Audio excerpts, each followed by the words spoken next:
नमस्कार दोस्तों, हमारे चैनल पर आपका स्वागत है। रावण यानी गर्जना करने वाला, एक ऐसी गर्जनाहट की आवाज उसके अंदर थी जिससे पूरा त्रिलोकी कांप उठता था। दोस्तों, रावण एक महान योद्धा था। उसने अपने तपोबल से पूरे पृथ्वी को भी जीत लिया था और यहाँ तक कि देवलोक को भी जीत लिया था। रावण हमेशा युद्ध करता रहता था। रावण अगर किसी सुंदर स्त्री को देखता था तो उसे अपने पुष्पक विमान में लादकर लंका को ले जाया करता था, इसलिए हजारों स्त्रियां उसे हमेशा श्राप दिया करती थी। ये कहानी उस समय की है जब रावण की बहन को कुंभंसी को मधु नाम के राक्षस ने अपहरण कर लिया था। रावण की बहन अथवा उसकी मौसी अनला की पुत्री थी और उनके नाना सुमाली की पुत्री अनला और अनला की पुत्री कुंभंसी थी, जो रिश्ते में रावण की मौसी की पुत्री थी। दोस्तों, जब विभीषण ने जाकर रावण को बताया कि उसकी बहन का अपहरण हो चुका है तो रावण ने उसका बदला लेने के लिए मधु पर आक्रमण कर दिया। मधुदैत्य के वहां घर पहुंचकर रावण ने उसे ललकारा। मधुदैत्य सो रहा था। तब उस समय कुंभंसी उनसे हाथ जोड़कर रावण के पैरों में गिर पड़ी और उनसे क्षमा की भीख मांगा कि मेरे पति को छोड़ दीजिए, वह मेरे पति हैं। मैं अपनी इच्छा से उसके पास आई हूँ। रावण ने उन्हें छोड़ दिया और कहा, बुलाओ, तुम्हारे पति कहाँ है? तब कुंभंसी ने कहा कि पहले यह वचन दीजिए कि मेरे पति को आप छोड़ देंगे। रावण ने कहा, मैंने तुम्हारे पति को छोड़ दिया।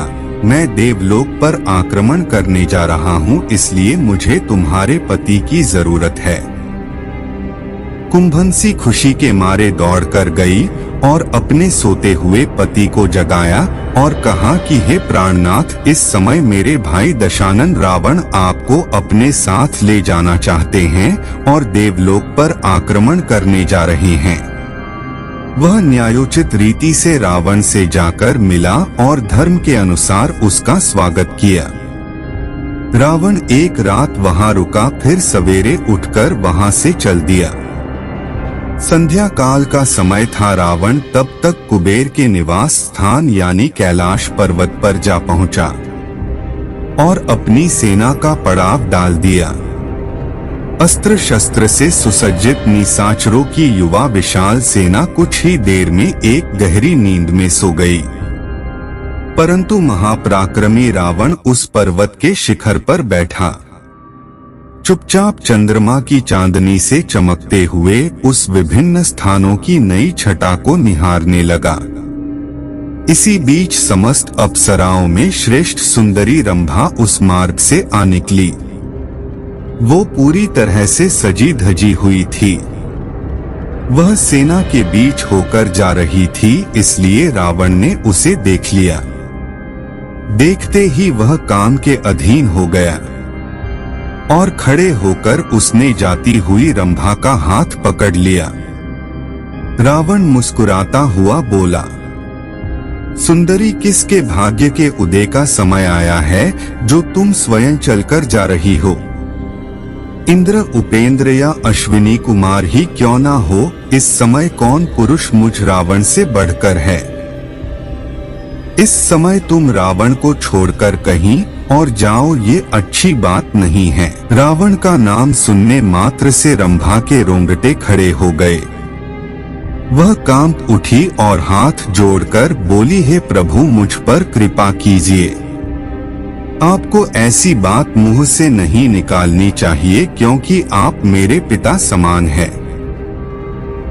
यदि कोई दूसरा पुरुष मेरा तिरस्कार करे तो उससे भी आपको रक्षा करनी चाहिए। मैं धर्म से आपकी पुत्रवधू हूँ, आपसे सच्ची बात बता रही हूँ। उसकी बात सुनकर रावण ने उससे कहा, यदि सिद्ध हो जाए कि तुम मेरे पुत्र की पत्नी हो तभी मेरी पुत्रवधू हो सकती हो, अन्यथा नहीं। इस पर रंभा बोली, शिरोमणि धर्म के अनुसार मैं आपके पुत्र की ही पत्नी हूँ। आपके बड़े भाई कुबेर के पुत्र नलकूबर मेरे प्रीतम है। इस समय मैं उन्हीं से मिलने जा रही हूँ। रंभा की इस बात पर रावण ने उससे कहा, पुत्रवधू वाला नाता उन स्त्रियों पर लागू होता है जो किसी एक पुरुष की पत्नी हो। तुम्हारे देवलोक की स्थिति ही दूसरी है। वहां सदा से नियम चलता आ रहा है। वहां अप्सराओं का कोई पति नहीं होता। वहां कोई स्त्री के साथ विवाह करके नहीं रहता है। ऐसा कहकर रावण ने रंभा को जबरदस्ती एक शिला पर बैठा लिया और उसके साथ समागम किया। रंभा के पुष्पहार टूटकर नीचे गिर गए। उपभोग के बाद उसने रंभा को छोड़ दिया। लज्जा और भय से कांपती हुई वह नल कुबेर के पास गई और हाथ जोड़कर उसके पैरों पर गिर पड़ी। उसे इस अवस्था में देखकर नल कुबेर ने पूछा, क्या बात है, मुझसे कहो, तुम इस तरह से क्यों मेरे पैरों में पड़ गई हो?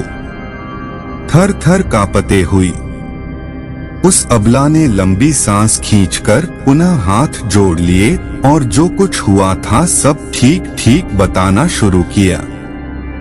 रावण बहुत बड़ी सेना के साथ देवलोक पर आक्रमण करने के लिए आया है।